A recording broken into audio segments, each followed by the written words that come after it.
This recap is from June 8th at Kennedy Meadows, which is mile 702, to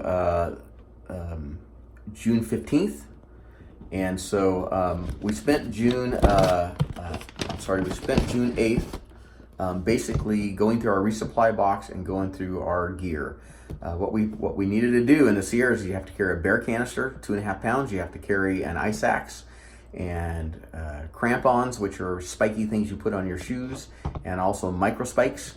And as you guys probably know, the Sierras this year have been epically snow. I mean, just epic. I've heard it's the most snow they've had in decades. I totally believe it. I've seen it. I've experienced it.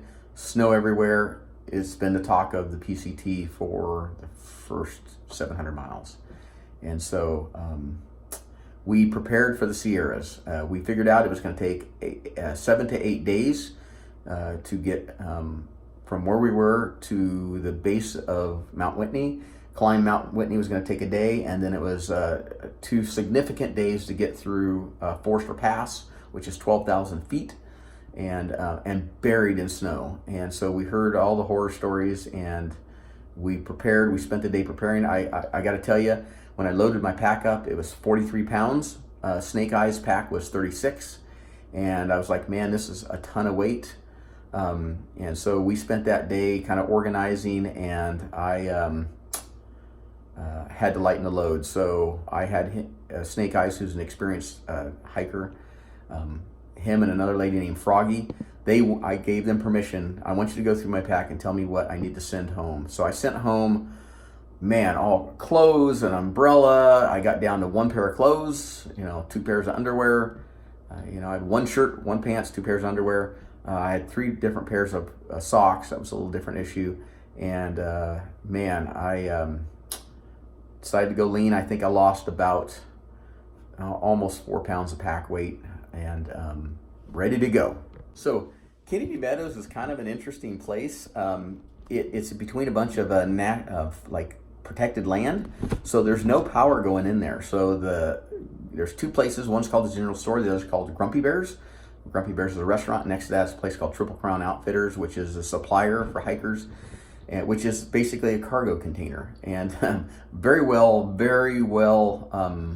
stocked, and they really know their stuff. I had some trekking problems that they fixed for me, no problem.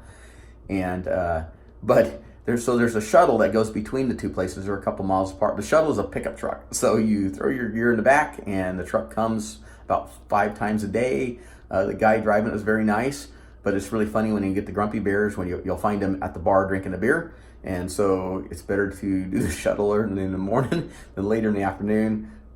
I never saw the guy drunk or anything like that, but he was happier at the end of the day than he was in the beginning of the day. So you want to get the shuttle early, and it's just an interesting place, very rugged.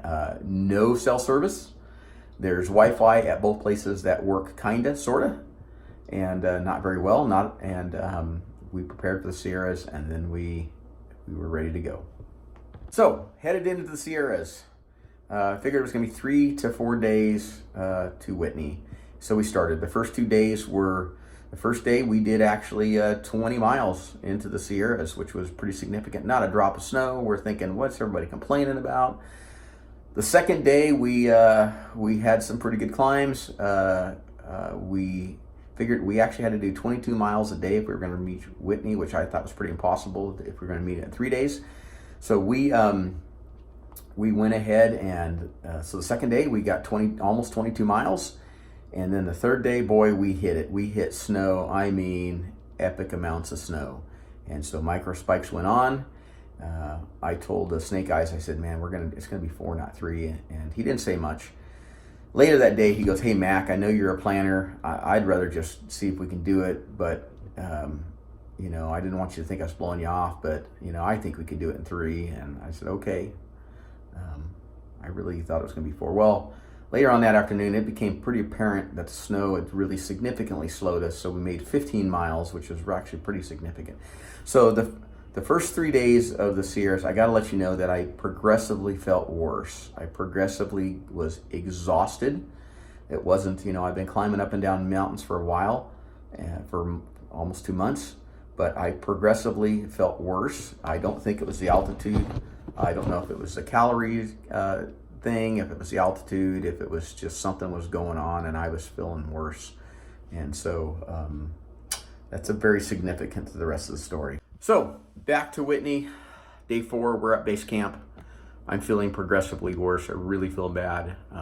Told them I doubled up my calories. I ate some of my Rod Peter to pay Paul, so to speak, and ate some of my food, several portions to try to get calories up.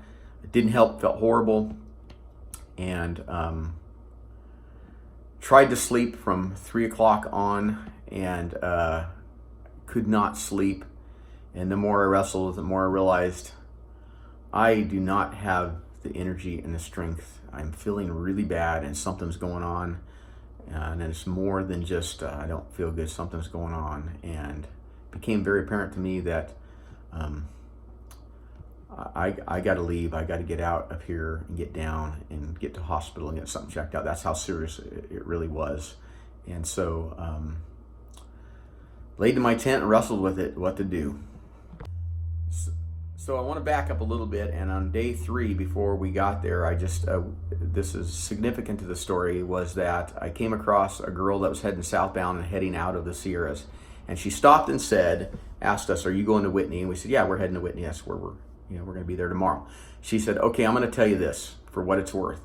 She said, "I climbed Whitney, and it was the sketchiest thing I've ever done in my life. It was scarier than you can possibly imagine and ridiculously dangerous." She said, "You getting up is kind of okay, but no matter what time you leave, when you come down, the snow is melting and mushy, and your crampons and ice axe will do you little good."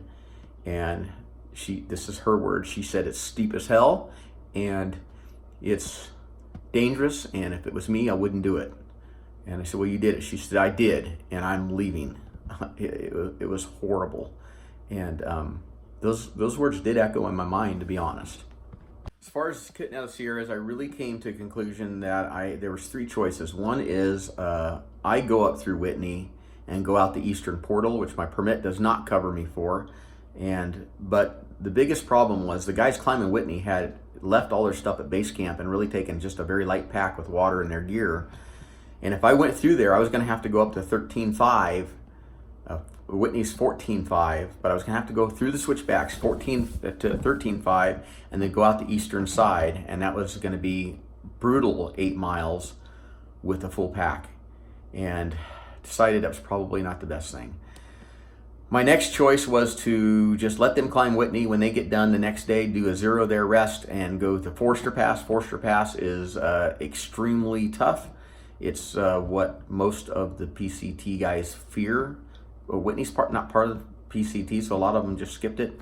But you got to go through Forester, and Forester was to go through Forester, 12,000 feet up in massive snow. I mean, just ridiculous. And then out through Kearsarge Pass was a 2-day event that was going to be about 25 miles, and pretty tough. Kind of decided that through a bunch of wrestling about that was not going to be my greatest option either.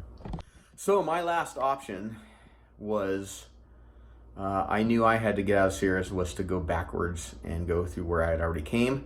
To get out to a place called Cottonwood Pass was 17 miles, and then down that trail was 4 miles, and that took me to a parking lot where usually there's people that will shuttle you out.